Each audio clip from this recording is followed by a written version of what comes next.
hommes, si ce n'est que Jésus. Jésus, pas Marie, pas Marie, pas Mahomet. Jésus.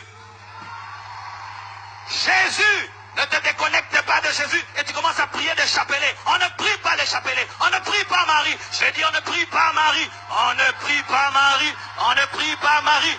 Marie était une servante de Dieu comme tout le monde.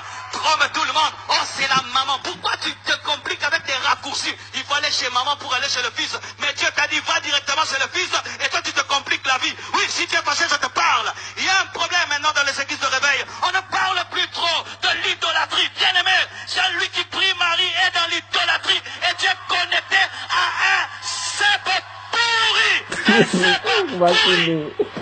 Je ne crois pas en l'écuménisme. Il est le seul chemin. Le seul chemin. Le seul chemin. Jésus n'a jamais dit de prier sa mère. Donne-moi la main que je te parle. Je vous salue Marie, Mère de Dieu, priez pour nous pauvres pécheurs. Qui a parlé à Marie? Ce n'était pas un homme, c'était les anges. Est-ce que les anges peuvent dire à une femme, priez pour nous pauvres pécheurs? Est-ce que les anges sont des pécheurs? Si tu pries Marie, arrête de le faire. C'est Jésus le cèpe. Jésus dit, je suis le cèpe. Je ne suis pas ma mère. Je suis le cèpe. Je suis le cèpe. Pas ma mère. Pas ma mère. Pas ma mère.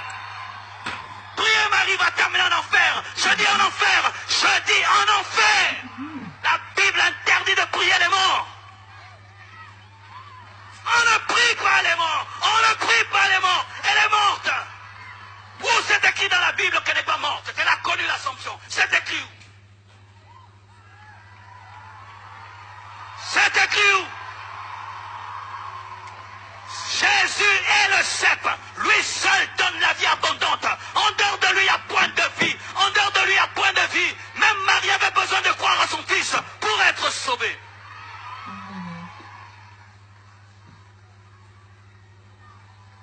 Alléluia. Elle était dans la chambre haute, en train d'attendre le Saint-Esprit. Pourquoi? C'était une femme comme toutes les autres, mais qui avait trouvé grâce. Que veut dire grâce? Faveur imméritée. Jetez vos chapelets, jetez vos eaux bénites, jetez vos chapelets, jetez vos eaux bénites, jetez-les, jetez ça, jetez.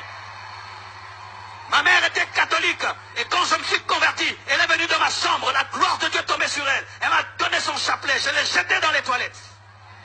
Aujourd'hui, elle prêche l'évangile. Ça va, je vais te prouver que tu es idolâtre. Tu vois, quand j'ai commencé à parler d'elle, tu es fâché. Mais si je parle mal contre Jésus, tu ne seras pas fâché. C'est ça l'idolâtrie. Vous avez donné à une humaine la place qui n'est pas à elle. C'est une servante de Dieu, il faut la respecter, mais il ne faut pas la prier, il ne faut pas l'adorer. Cassez vos statues, cassez vos statues, cassez vos statues, cassez ça.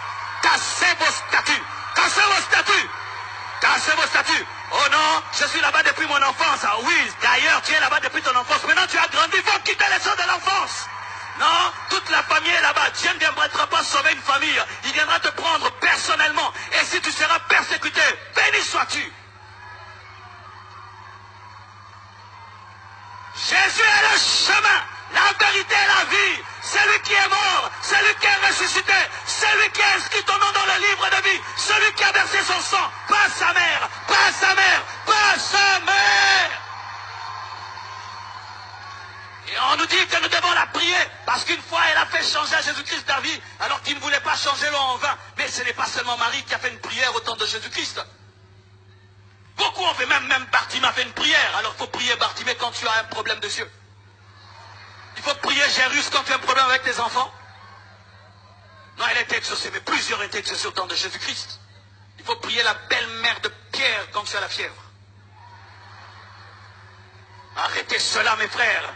Arrêtez cela. Je sais que je t'énerve et je te trouble. Moi aussi j'étais comme toi. J'étais comme toi, mais j'étais un païen là-bas. Pourquoi? C'est seulement la sève qui transforme. C'est pourquoi tu vas à l'église, tu n'es pas changé. Tu n'es pas changé. Pourquoi? Tu es déconnecté et il n'y a pas la sève qui entre en toi. Tu pries là-bas, mais qu'est-ce que tu fais? Tu es païen allant à l'église.